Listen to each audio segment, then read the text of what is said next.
नमस्कार। आज हम बात करने वाले हैं जेम्स क्लियर की किताब एटॉमिक हैबिट्स के बारे में।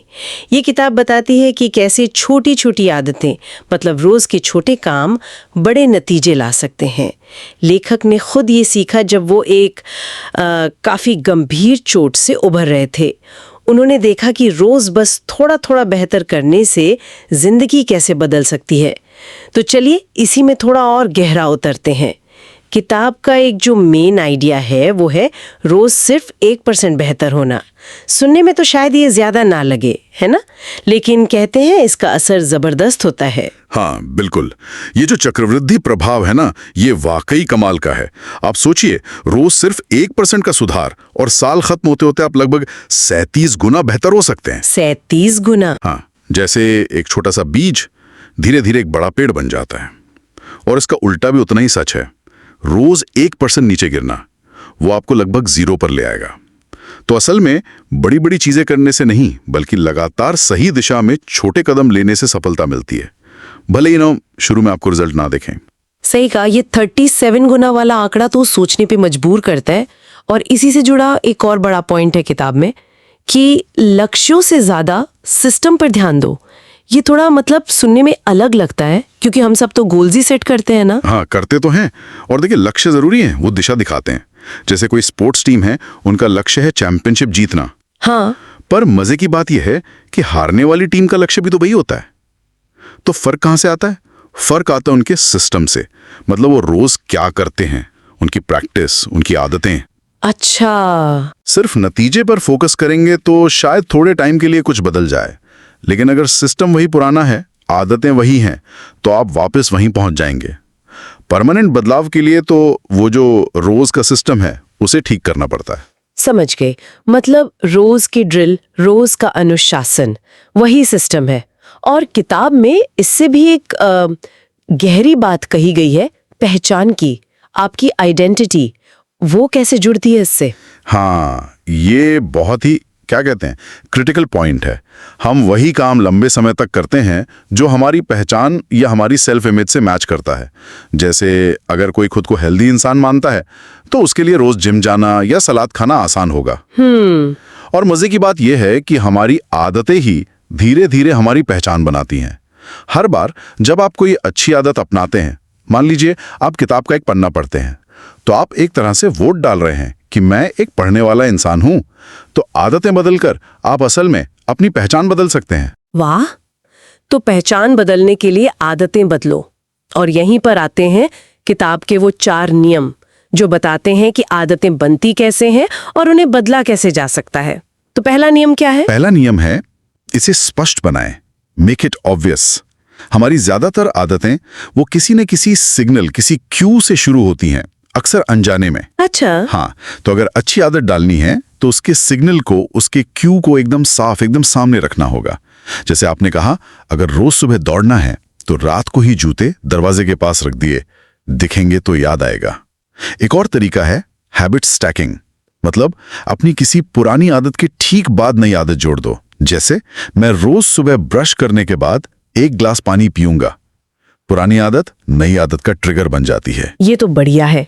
और बुरी आदत का क्या करें? उसका सिग्नल छुपा दे। बिल्कुल, इसका उल्टा नियम, इसे अदृश्य बनाएं, मेक इट इनविजिबल। बुरी आदत का जो ट्रिगर है, जो क्यू है, उसे हटा दो। जैसे अगर फोन पर बहुत टाइम जाता है तो सोशल मीडिया एप्स को होम स्क्रीन से हटा दो, या शायद कुछ देर के लिए डिलीट ही कर दो। क्यू नहीं दिखेगा तो आदत शुरू होने के चांस कम हो जाएंगे। ये बात तो है। दूसरा नियम है, इसे आकर्षक बनाएं, मेक इट अट्रैक्टिव। आदतें तब ज्यादा टिकती हैं जब वो हमें अच्छी लगती हैं, मजा आता है करने में। शायद वो डोपामाइन वाला चक्कर है। हाँ, काफी हद तक डोपामाइन इसमें बड़ा रोल प्ले करता है। तो इसे आकर्षक बनाने का एक तरीका है प्रलोभन बंडलिंग। मतलब जो काम आप करना चाहते हैं उसे उस काम के साथ जोड़ दीजिए जो आपको करना चाहिए।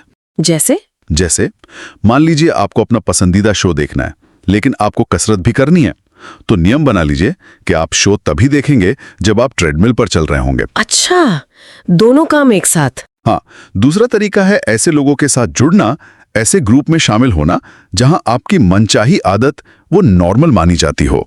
माहौल का बहुत फर्क पड़ता है। तो फिर बुरे आदतों को अनाकर्षक बनाना होगा, बदसूरत। हाँ, कह सकते हैं मेक इट अनअट्रैक्टिव। बुरी आदतों के जो नुकसान हैं, जो नेगेटिव पहलू हैं, उन पर फोकस करें। सोचें कि वो आपके लक्ष्यों के रास्ते में कैसे आ रही हैं, या आप जैसा इंसान बनना चाहते हैं उसके खिलाफ कैसे हैं। इससे उसकी चमक थोड़ी कम हो जाती है। सही। तीसरा नियम, ये मुझे थोड़ा चौंकाता है, इसे आसान बनाएं। Make it easy. हमें तो लगता है मुश्किल चीजें करने से ही बड़ा बदलाव आता है। देखिए, हमारा दिमाग और हमारा शरीर भी हमेशा कम से कम मेहनत वाला रास्ता ढूंढता है, लॉ ऑफ लीस्ट एफर्ट। तो अच्छी आदत शुरू करने में जितनी कम रुकावटें होंगी, जितनी कम फ्रिक्शन होगी, उतना ही आसान होगा उसे अपनाना। इसका सबसे अच्छा उदाहरण है 2 मिनट का नियम। कोई भी नई आदत शुरू करनी है तो उसे इतना छोटा कर दो कि बस 2 मिनट में हो जाए। सिर्फ 2 मिनट? हाँ, जैसे रोज 1 घंटा किताब पढ़नी है। ये बहुत बड़ा लगता है शुरू में। इसकी जगह शुरू करें रोज सोने से पहले सिर्फ 1 पन्ना पढ़ना है, बस। ये गेटवे हैबिट बन जाती है। एक बार शुरू कर दिया तो फिर आगे बढ़ाना आसान हो जाता है। वाह, ये तो कमाल का है।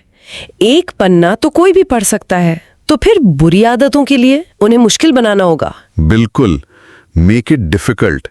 बुरी आदत के रास्ते में रुकावटें खड़ी कर दो। जैसे अगर टीवी बहुत देखते हैं तो हर बार देखने के बाद टीवी का प्लग निकाल दें और रिमोट कहीं दूर रख दें। अच्छा। अगली बार जब देखने का मन करेगा तो पहले उठकर प्लग लगाना पड़ेगा, रिमोट ढूंढना पड़ेगा, थोड़ी मेहनत लगेगी। कई बार इतनी सी रुकावट भी काफी होती है आदत को जोड़ने के लिए। समझ गए। और चौथा, आखिरी नियम है, इसे संतोषजनक बनाएं। Make it satisfying. मतलब आदत पूरी करके अच्छा महसूस होना चाहिए। एग्जैक्टली। हम वही काम बार बार करते हैं जिसका अंत सुखद हो, जिससे हमें संतुष्टि मिले।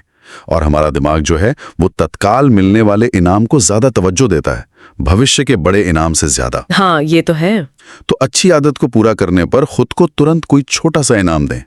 एक और बहुत अच्छा तरीका है हैबिट ट्रैकर यूज करना। कैलेंडर पर टिक लगाना या ऐप में मार्क करना। जब आप रोज अपनी प्रोग्रेस देखते हैं, वो लाइन लंबी होती जाती है तो उससे एक संतुष्टि मिलती है।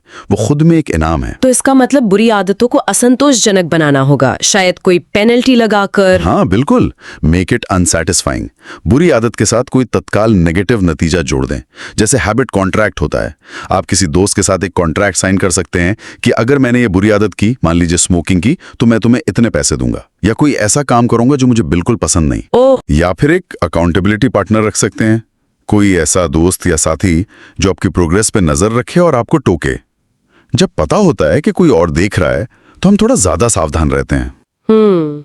ये चारों नियम स्पष्ट, आकर्षक, आसान और संतोषजनक, ये तो वाकई बहुत प्रैक्टिकल लग रहे हैं। लेकिन एक सवाल है, मान लीजिए आदत बन गई तो क्या काम खत्म? नहीं, यहीं पर असली लड़ाई शुरू होती है। एक बार जब कोई चीज आदत बन जाती है तो वो बोरिंग हो सकती है, उसमें वो शुरू वाला मजा नहीं रहता। हाँ, ये होता है। यहीं पर किताब बात करती है गोल्डीलॉक्स जोन की। मतलब काम ना तो इतना आसान हो कि बोर हो जाएं और ना इतना मुश्किल कि छोड़ दें। आपको लगातार उसमें बने रहना है और छोटे छोटे सुधार करते रहने हैं। कहते हैं सफलता के रास्ते में सबसे बड़ा खतरा हारना नहीं है, बल्कि बोरियत है, ऊब जाना। तो लगातार लगे रहना वो सबसे जरूरी है। तो अगर हम आज की बात को समेटें तो संदेश साफ है, रोज की छोटी छोटी आदतें वो वाकई में बहुत शक्तिशाली हैं, क्योंकि वो वक्त के साथ जुड़ती जाती हैं, कंपाउंड होती हैं। बड़े लक्ष्यों से ज्यादा रोज के सिस्टम पर, प्रोसेस पर ध्यान देना जरूरी है, और आदतें ऐसी बनानी है जो स्पष्ट हो, आकर्षक हो, आसान हो और संतोषजनक हो। हाँ, और जाते जाते बस एक ख्याल सबके लिए, क्या आप जो रोज छोटे छोटे काम कर रहे हैं, आपकी जो आदतें हैं, क्या वो आपको वो इंसान बनने में मदद कर रही हैं जो आप असल में बनना चाहते हैं? क्योंकि याद रखिए, आदतें सिर्फ आपके नतीजे नहीं बदलती, वो धीरे धीरे आपकी पहचान को भी बदल देती हैं।